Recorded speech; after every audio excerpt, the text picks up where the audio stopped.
సిగా ఉన్నమ్మ ఎటు ముడిచినా అందమే మాట మాటతోనే అటు పోయేదాన్ని ఇటు మలుపుకొస్తారు. గీ పెద్ద మనిషి కూడా గట్లనే మాట్లాడితే మంత్రం వేసినట్టే. ఈయన మైకు పట్టుకుంటే మనం మర్చిపోలేని మాటలు రాసుకొని అప్పుడప్పుడు చదువుకోవచ్చు. ఆ పెద్ద మనిషి ఎవలు ఎవలు ఎవలు ఇగో గీననే మన కేంద్ర మంత్రి వెంకయ్య సారు. ఏది మాట్లాడినా గమ్మత్ అనిపిస్తుందోలా. విశాఖపట్నంలో ఒక మీటింగ్ లో మాట్లాడమని ఒక ఆమె పిలుచుకుంటా సారు గొప్పతనం గురించి 4 మాటలు మాట్లాడింది. మరి సార్ ఏమన్నాడో ఈనుండ్రి. Always champion the cause of the common man. Right అమ్మా. ఎవరో తల్లికి బిడ్డను పరిచయం చేశారట. మీ అబ్బాయి పలానా ఆయన పేరు ముప్పవరు వెంకయ్య నాయుడు అని. అవును సారు, మీ గురించి తెలియని వాళ్ళు ఎవరున్నారు చెప్పురి. ఆంధ్ర రాష్ట్రంలో కాదు కాదు కాదు కాదు భారతదేశంలో గీ ముచ్చటగా మేడంకు తెలియక మాట్లాడింది గాని ఇక మీరు గాని ఉండ్రి. అగో సారు మాట్లాడుతుంటే ముంగటికెళ్ళి లేచేవలో ఏదో అనబోతున్నారు. సారేమంటారో మరి చూడాలే. రే బాబు కూర్చోమా నాన్న. రే బాబు జై కూర్చో. నీకు కూడా జై కూర్చో. వెలుగుగా ఉన్నాడు. ఏం లేదు నాన్న, ఏం లేదు. అతను ఏదో అతను కూడా అతను మీరెందుకు మధ్యలో ఏం లేదు. అతను ఇబ్బంది ఏం లేదు.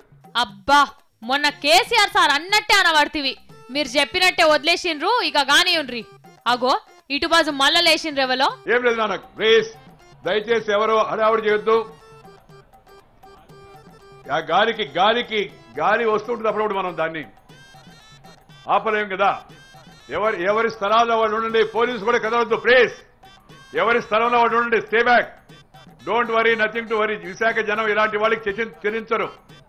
హుద్హుద్ తుఫానే విశాఖ జనాన్ని ఏమి చేయలేకపోయింది. ఒక చిన్న షామియానా కింద గాలికి ఒక బొంగు కర్ర పడిపోతే ఏమవుతుంది చెప్పండి. అబ్బా ఏం చెప్పిర్రు సారు. పుస్తకాలలో రాసుకొని చదువుకునే డైలాగులు ఇవి.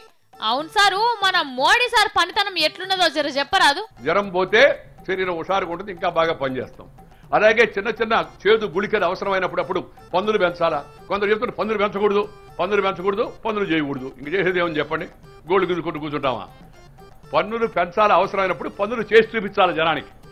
మీరు గోర్లు పీక్కుంటే ఎందుకు కూర్చుంటారు గాని మీ లెక్క ఉన్నది ఉన్నట్టు కుండ వద్దలు కొట్టినట్టు మాట్లాడలేరు, నిజాలు ఒప్పుకోలేరు. ఇంతగానం పనిచేస్తుంటే బయటి దేశాలల్లో మన ఇలువ ఎట్లా పెరుగుతున్నది సారు? నేను ఈ మధ్య బార్సిలోనా వెళ్ళాను. బార్సిలోనా స్పెయిన్ లో. హే గా దేశం మాకెందుకు తెలియదు? దొంగలు మీ పర్సు కొట్టేసి దాన్నే కదా. 180 దేశాల వాళ్ళు వచ్చారు అక్కడ. నా ప్రసంగం అయిన తర్వాత వాళ్ళందరూ వచ్చి నన్ను అభినందించడానికి వచ్చారు. మీరు గీ తీర్ల ఉపన్యాసాలు ఆడ కూడా దంచుతుంటే మెచ్చుకోకేం చేస్తారు?